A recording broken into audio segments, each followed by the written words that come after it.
Hello everybody, I'm SJM. Welcome back to some more Path of Exile, today with the Act 3 recap. See, I'm in Act 1 Cruel now, so we managed to make it through and finally back to... Oh, didn't actually teleport back there, because I'd finished the act and then went back and picked up the extra things, like I had missed a um, a plus. So the skulls with the pluses there are the ones that you really do have to finish, and he gave me a 10% fire resistance. And I had finished off uh, the Molten Vault, because this is basically just a DPS check. The fight was, once we learned the fight, it wasn't that hard, but I couldn't finish it because I couldn't do enough damage in the amount of time I was allotted, so I had to go and finish, get more stronger, and then come back when I was over leveled, and finish him off. And it ended up being quite easier because not only was I over leveled, but I also changed my build around a little bit, and we're doing a lot better with the new build. And then, of course, the ultimatum trial. That's nearly impossible to do when you're, level 38-ish. But now that I'm level 44 or so, and with obviously with the new skill setups that I'm using, ended up being a lot easier that way. So what have we done? Passive wise, I did pick up the Unbound Avatar for now. I kind of wanted to respec these points and go out this way to get the defense, but it's not going to be that good because of the 40 less evasion rating. And this one right now, with my current chest piece, 31 spirit, I'm going to need at least 450 evasion rating before I can rematch that 30 spirit to have the extra, um, aura skill. So for now, we'll put that off. These are right now costing 7,500 to respec, so it's not too bad because I'm still sitting at about 197,000. I was at 107,000 before I did a little bit of a respec. Remember, we originally came down this way and got this flat evasion and then the percent evasions there originally, but it is better just to get, 3, 6 plus 8, so that's 14 extra attack speed, right? Plus a little bit of attack damage there, so the extra attack speed is perfect. And then we made up for it coming around the horn this way, getting that evasion back. So, this was 12 and 12. We got the 12 and 12 back with an extra 24 there. And I think that cost me these points here. I was spec'd into 5 points in this lightning tree up here. So I unspec those ones to get these ones, basically, more or less. Oh, and these 3 up here as well. So we're getting more shock chance and, extra damage. Currently, I did unspec this node here because it's just not working. Not in the tooltip up here anyways. So when we use our charged staff skill, I'm not getting +1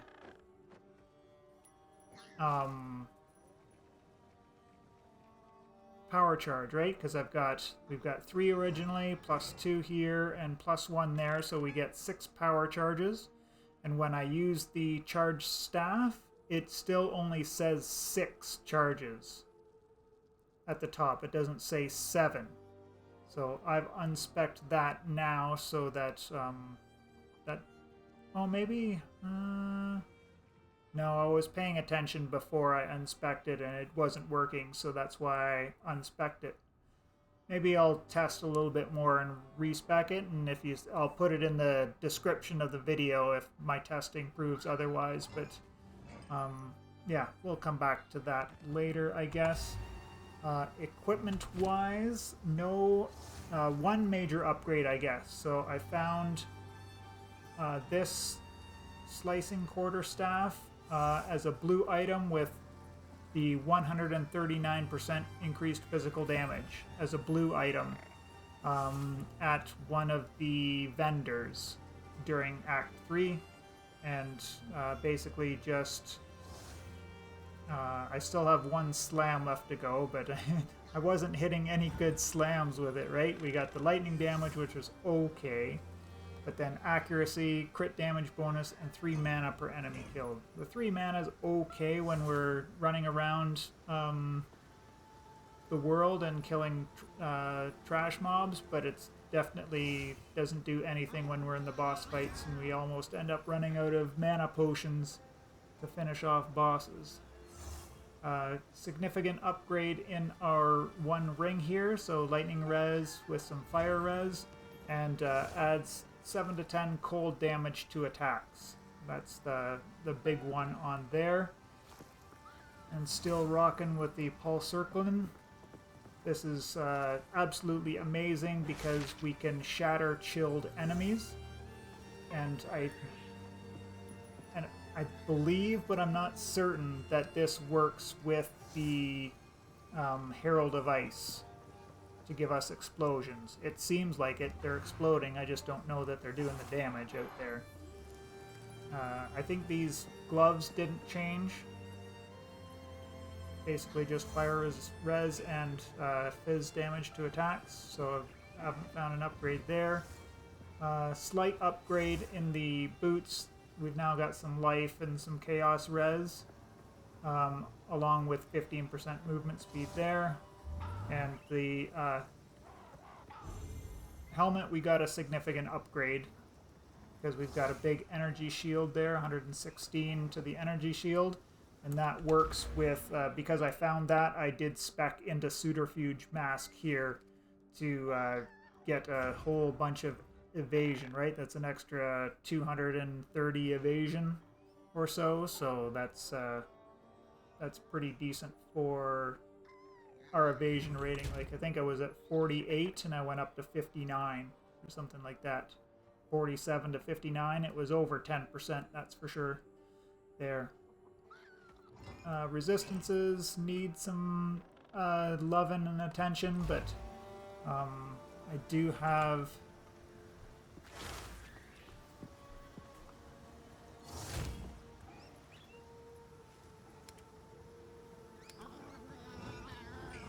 this guy here, but you know, with only 274 evasion rating, it wasn't enough evasion to warrant the respec to go into the other ascendancy node. So we're just going to stick with this guy with the 30 spirit on it.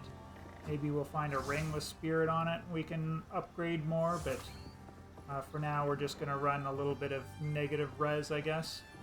And yeah, can definitely get a much better amulet, but I'm just using this for increased rarity. Help out with the drops a little bit. Still pretty garbage belt as well. Last thing to talk about, I guess, is the new skill setup. So, obviously, I just got my Unbound avatar, so I haven't even looked at putting supports in it for it there, but there's not really many tags on it. So, probably just increased duration. It's got a 9-second duration on it right now, but I am using the duration for the charge staff. So we would have to find something better there, because I do think I can get away with pulling this out of here because we are doing enough ailment stuff to be able to get by there, but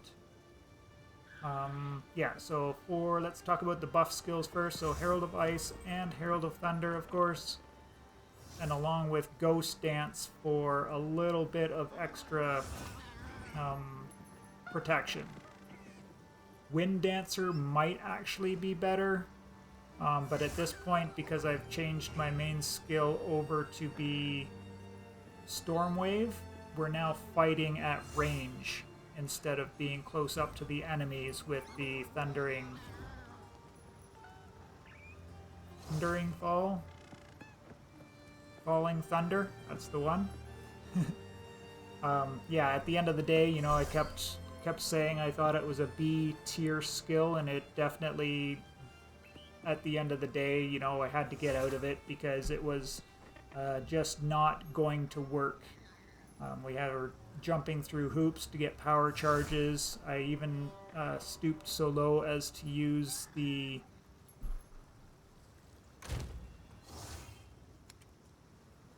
Profane Ritual. So this is a way to always have a couple of power charges, but it's slowed down the gameplay a lot, right? Because you can go in, you can kill a pack with a fully blasted skill with all of your power charges on it, and then you have to sit there and you have to suck up all of the bodies with the Profane Ritual to get all of your power charges back. Because you do one-shot entire screens, the exceptions of blues and yellows, but the downside is then you've got to stop and cast this, you know, 1 second cast time for every body that you want. And the Elemental Invocation does work, but with the only 25% energy on shock, doesn't work so well in that regard. So, you know, we'd get about 10 or 15% Elemental Invocation for, you know, per pack that we clear. So, definitely isn't too good. We can really fill up the Elemental Invocation really fast with the Ice Strike, because freezing gives us 125 every time, and we freeze really fast, but at the same time, that's not clearing screens at the same time with Ice Strike. So we're getting power charges with Siphoning Strike because our Storm Wave will shock things and or, you know, bring them down into the culling range to use with our with our Killing Palm. So Killing Palm and Siphoning Strike are two power charge generators, and using that in the charged staff to boost up the damage on our Storm Wave, or alternatively when we're in a boss fights, the Ice Strike is still the primo skill along with the Tempest Bell. So the added lightning on top of the bell gives extra, you know, more damage on top of the, you know, because we're getting two ailments, so Ice Strike doing cold, the lightning from the charge staff on there. We just need to find a way to slot some fire damage in there. So I could add a rune to my staff, but I know I'm going to be looking for an upgrade on this guy pretty soon anyways. I've just been a little remiss to spend, you know, 8, 10, 12 exalts to get an upgrade, because that's what it's going to cost there. This is my best prospect that I found at the end of, towards the end of Act 3. So it started with the 10 to 20 cold damage, and then I augmented it and got the melee skills, and then I slammed it, or I regaled it and got the attack speed. And so now I'm just nervous as all heck to hit it with 3 exalts, but I think we'll do it on camera to see if it actually works out for us, because we don't hit the physical percent with a high number, then it's dead in the water, right? We're just wasting our exalts, which is why I hate doing this, and I'd much rather just buy it off of the trade. But for right now, it's really hard. You've really got to be paying attention on trade to snipe the cheap ones when they come on the market. But we may as well do this just for the giggles. We ended up getting accuracy rating, so that's, you know, pretty useless because I've got such high accuracy already. Intelligence. And just give me a second here. Yeah, just checking on Path of Exile DB. So we've got the 3 suffixes already, so it's just the 1 prefix that we're looking for. And we've got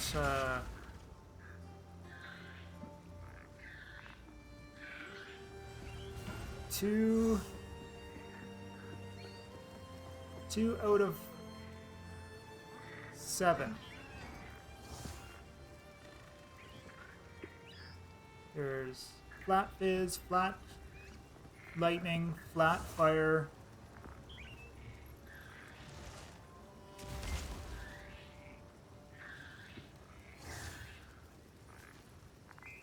Okay, no, 2 out of 5. For a 40% chance to hit either percent fizz or percent increased elemental damage with attacks. And then also, you know, it's even lower when you consider we want the top tier one, which I was just looking at the break points. This is an item level 45 quarterstaff, and there's a break point at item level 46 to get 110 to 134% increased. So you know, pray to the RNG gods, and we got the low roll fire damage. So basically, this is just 2 regal shards at this point. So that's why I don't. Oi, what would you like? Oh, not sell. We want to salvage. Sorry, I was just... 2 regal shards. Yep. Actually, hold on a sec. Yes? Please, take your time. Ah, we can't buy back after we disenchant. I was gonna put it on and check it, but I don't think that staff would have been any good anyways. Alright, that's gonna wrap up this episode. Yeah, again, not gonna speak to the... Oh yeah, I forgot to look at... Our played is 2 days, 1 hour. So we're 18 hours that we spent in Act 3. It was pretty big slog getting through. Had some trouble on some bosses, but after respecking out of Falling Thunder, it's gotten a lot better, because you know we have the option to fight at range if the boss seems to be too difficult to use melee range ice strike, so we have the option to go back and do stormwave stuff. And obviously the clearing is a lot better now that we don't have to always be in melee range and, you know, getting pummeled by their ranged mobs that are out there, right? Killing us there. And deaths, we are up to 263, so that's 69 deaths in Act 3, so that's not too bad, all things considered. You know, I did 3 of the bosses, I think I did without dying, so that was pretty good. The big monkey was actually one that I did without dying. I was pretty proud of that one. He did one-shot me on another thing. I had to reset the area and run past him, and he got me when I was trying to run by him to find where I was supposed to go in that first area. And yeah, a couple of the other guys I got done. Obviously, I'm not counting... well, I guess you could count the ultimatum boss I did on the first try, but obviously we're a little overpowered for him, so that that really doesn't count as a first clear. Alright, that's it for this episode. I hope you all enjoyed. If you have any questions, leave me a comment down below. Otherwise, probably won't be doing any updates until the end of Cruel, because there's not really any point to do that. It should be a lot smoother and faster now. That's been everybody's experience there, you know, going through the normal difficulties a lot harder than the Cruel difficulty, because everybody's got their character sorted out, which I think I do have that now. Anyways, I appreciate you all, and we will see you in the next one.